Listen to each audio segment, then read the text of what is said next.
дене шынықтыру сабағындағы қауіпсіздік ережесі.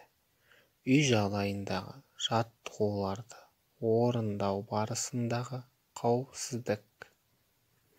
Сырға, сақина, сағат, мойынға тағылатын әшекей бұйымдар болмауы керек. Жаттығу жасау кезінде айналада кедергі келтіретін немесе қауіп төндіретін заттар болмауы керек. Тақырыбы: жүгіру және жүру. Сабақтың мақсаты: жаттығуларды орындау кезінде денені ширатып шынықтырудың маңызын сипаттау. Дене жаттығуларын орындау кезінде ағзадағы физикалық өзгерістерді анықтау. Жалпы дамыту жаттығулары. Қол иық үстінде 1-2 алдыға айналдырамыз, 3-4 артқа. Жаттығуды баста. 1-2-3-4 1-2-3-4 1-2-3 жаттығуды аяқтаймыз.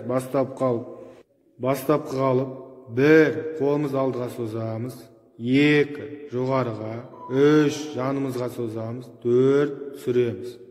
Жаттығуды баста. 1-2-3-4 1-2-3-4 1-2-3-4. Бастап қалып, қол белде 1-2 белімізді оңға айналдырамыз, 3-4 солға. Жаттығуды бастаймыз.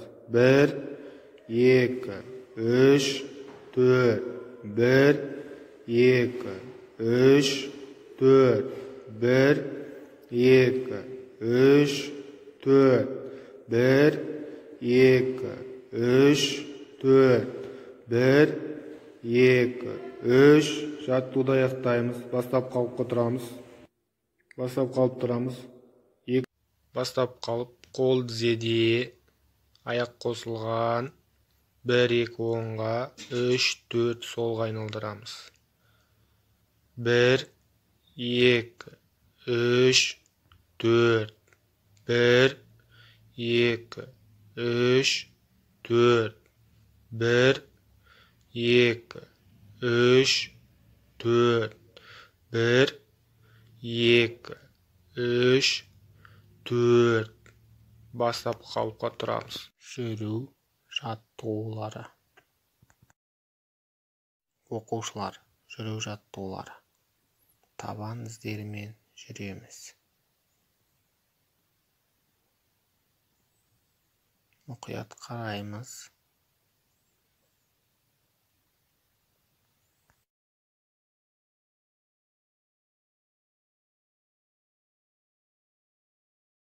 Оқушылар, үй жағдайында ақ парақты жерге қойып, жүру жаттығуларын орындауға болады.